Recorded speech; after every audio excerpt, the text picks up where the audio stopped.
Good evening. My name is Sarah Joseph, and I'm here to tell you how to build a school library in 11 steps. And at the same time, I'm going to be sharing the story of how one community member managed to have an amazing impact in her entire community. And to do this, I'm going to use the example of a woman named Barb. Barb lives in the Cedar Park neighborhood of West Philadelphia, as do I. And she was appalled when she found out a few years ago that her neighborhood elementary school did not have a library. Okay, here we go. Step number 1, identify a need. That was an example of a school that's lacking a library. And I was going to say it's super easy because currently there are 227 public schools in Philadelphia that do not have a library with a certified librarian working at them.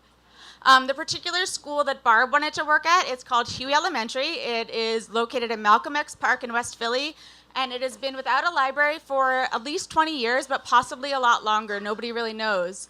And what that means is not only that the kids in the school don't have libraries, but their parents probably didn't either. So what did she do? Number 2, connect with WePAC, with West Philadelphia Alliance for Children. That's the organization that I work for. What we do is we help community members set up libraries in schools. So she gave us a call, and unfortunately, we couldn't jump right into the Huey project because we were opening 2 other schools. So we put her to work. This is the Longstress School in Southwest Philadelphia. Barb learned the ropes. She understood everything that went into being a volunteer librarian at a school. And then she got to step number 4, assembling a team. You need approximately 6 people, 6 volunteers who want to give their time to do a half day of library programming, which is the minimal. So Barb got together a team. There, the first slide was an example of Drew Elementary School. Drew closed, unfortunately, in 2012, but it went out strong with a really awesome library. And here we have some members of the Anderson Library team, which started in 2013 and is still going strong. Step number 5, prepare the space. This could mean shuffling around tables and chairs, getting bookshelves ready. We have an amazing volunteer in the back right there, Tariq, who's vacuuming. There's almost inevitably going to be some mouse poop that you need to remove. That's just part of the job, not super fun. And step number 6, get books. I always say this is not a donation request. That's what my desk looks like every time someone wants to give us books. We absolutely need to have books to run our libraries, but they actually require a lot of work. Which brings us to step number 7, which is processing the books. Basically, we need to make it possible to find the books on the shelves. So we need to put spine labels on them. We need to get them electronically cataloged. And basically, this takes a lot of time. Which brings us to step number 8, which is shelving the books. And I'm sure, I heard a lot of you have kids, so I'm sure you know how complicated it can actually be to shelve books. You can have, it's not as easy as simply putting them on shelves, and it can be pretty time-consuming. Finally, that brings us to step number 9, setting the schedules. Basically, if your school library, if there's never a school library, it means that there was never actually library time set into the schedule. So as WePAC and with our volunteers, we need to organize with the administrators to find a time to get all those kids into the libraries.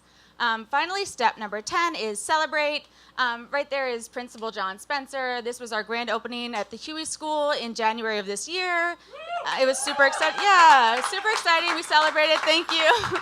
And finally, step number 11, running the library. So here we are with, we start with a little story time, and it goes on to, they do some arts and crafts projects, working with the stories that they've read. And finally, the most exciting thing is when the kids get to check out books. And this is the part that makes Barb's dream come true, is seeing how excited these kids get when they've never been able to take books home from school before, and all of a sudden they get to keep a book for an entire week. And this is the surprising part, is that week after week they bring them back because they can't wait to get another one. So we have opened 17 libraries since 2009. Yeah, thank you. And Huey was the 17th.